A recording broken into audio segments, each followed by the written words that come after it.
Hello दोस्तों, free online teaching में आपका स्वागत है। आज हम आगे बढ़ते हुए प्रश्नावली 1.2 का प्रश्न क्रमांक 3 का तीसरा प्रश्न हल करेंगे। तो प्रश्न क्रमांक 3 है, अभाज्य गुणनखंड विधि द्वारा निम्नलिखित पूर्णांकों के एचसीएफ और एलसीएम ज्ञात कीजिए। तो इसमें प्रश्न क्रमांक 3 है 8, 9 और 25। तो हम इस प्रश्न को हल करते हैं। तो सबसे पहले हम लिखते हैं यहाँ पर हल 8, 9 और 25। तो यहाँ पर हम जब भी एलसीएम या एचसीएफ ज्ञात करते हैं तो इसमें हम अभाज्य गुणनखंड विधि का प्रयोग करते हैं। तो यहाँ पर हम लिखेंगे 8 के अभाज्य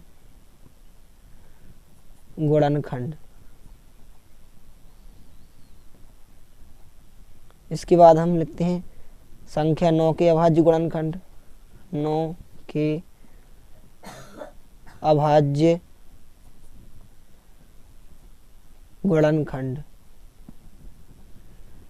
इसके बाद लिखते हैं हम संख्या 25 के अभाज्य गुणनखंड।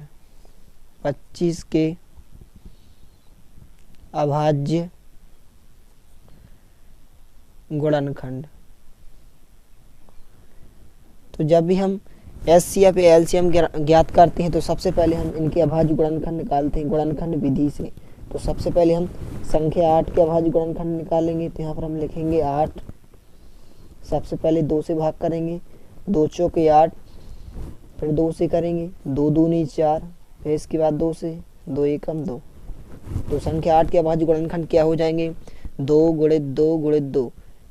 हम इसको इस प्रकार से भी लिख सकते हैं कि यहाँ संख्या 2 कितनी बार दी गई है? 3 बार। तो यहाँ पर हम 2 के ऊपर 3 की घात लगा सकते हैं। इसके बाद देखेंगे हम संख्या 9 के अभाज्य गुणनखंड। तो यहाँ पर हम लिखते हैं 9।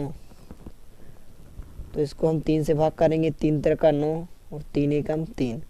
तो यहाँ पर हम संख्या 9 के अभाज्य गुणनखंड क्या हो जाएंगे? 3 गुणित 3। इस संख्या को हम इस प्रकार से भी लिख सकते हैं कि यहाँ 3 कितनी बार दी गई है? 2 बार। तो यहाँ पर हम 3 के ऊपर कितनी घात लगा सकते हैं? 2 की घात लगा सकते हैं। इसके बाद देखते हैं हम 25 के अभाज्य गुणनखंड। तो यहाँ पर हम लिखेंगे 25, 5 से भाग करेंगे, 5 25, 5 एकम 5। तो यहाँ पर आप देख सकते हैं कि 5 यहाँ पर कितनी बार? 2 बार। तो हम इसको इस प्रकार से भी लिख सकते हैं कि 5 के ऊपर हम 2 की घात लगा सकते हैं। तो यहाँ पर हमने लिखा 5 के ऊपर 2 की घात। इसके बाद लिखेंगे हम संख्या 8, 9 और 25 का एलसीएम बराबर।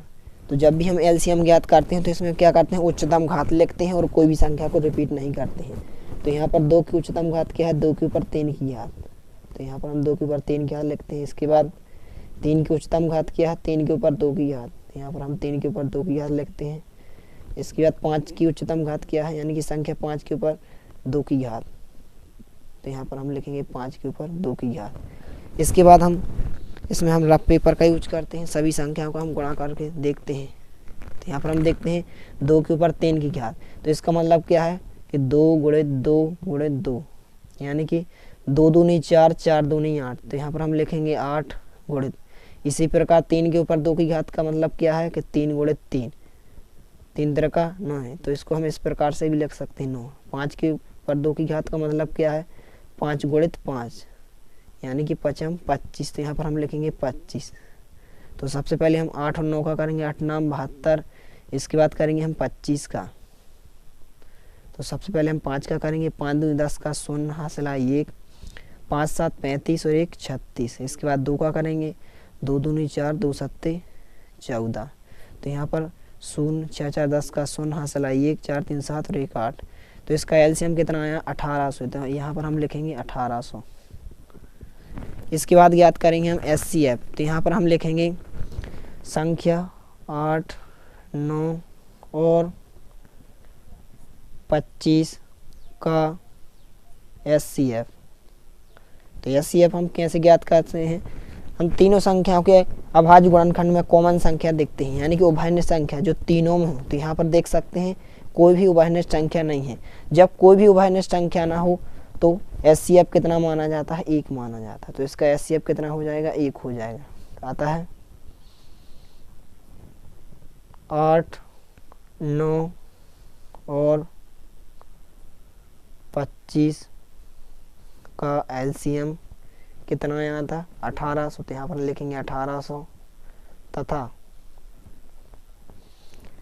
एचसीएफ बराबर 1 होगा।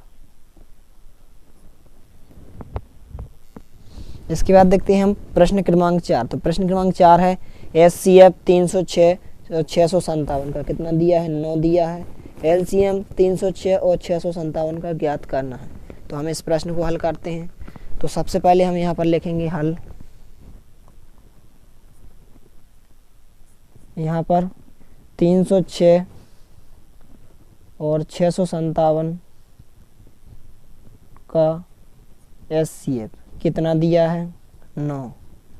इसके बाद एलसीएम 306 और 657 का एलसीएम क्या करना है ज्ञात करना है। तो यहाँ पर हम लिखेंगे क्वेश्चन मार्क। इसके बाद हम लिखेंगे सूत्र। तो सूत्र क्या होता है, दो संख्याओं का गुणनफल, दो संख्याओं का गुणनफल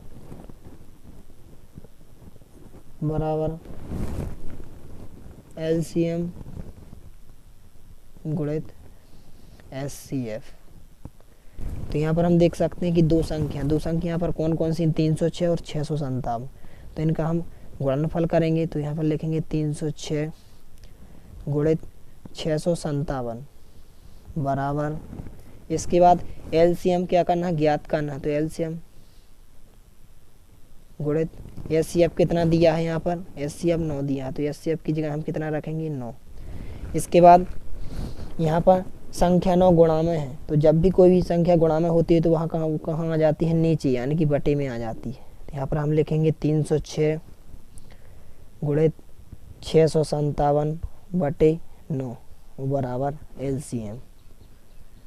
इसके बाद 9 से हम इसको काटेंगे। तो यहाँ पर 9 एकम 9, 9 तेरी 27, यहाँ पर बचेंगे कितने 3 हो जाएंगे 36, 9 चौके 36।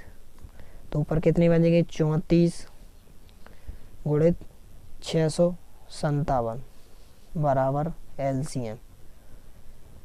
तो इसका हम गुणा करके देख लेते हैं। तो इसमें हम रफ पेपर का यूज करते हैं। तो सबसे पहले हम 34, तो यहाँ पर हम करेंगे 657 गुणित 34।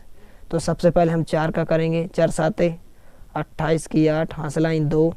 इसके बाद 4 पंचे 20 और 2 22 की 2 हासिलाइन 2, 4 6 24 और 2 26। इसके बाद करेंगे हम 3 का, 3 7 21 की 1 हासिलाइन 2, 3 5 15 और 2 17 की 7 हासिलाई 1, 3 6 18 और 1 हासिल की 19। इसके बाद हम इसको जोड़ देंगे। तो यहाँ पर कितने आएंगे 8 2 1 3 6 और 7 13, 13 की 3 हासिलाई 1, 9 2 11 12 की 2 हासिलाई 1। तो इसका आंसर कितना हो जाएगा 22,338। तो यहाँ पर हम लिखेंगे 22,338 बराबर एलसीएम आता है। एलसीएम कितना होगा आता है एलसीएम बराबर 22,338 होगा। तो इस प्रकार से आपका आंसर हो जाएगा।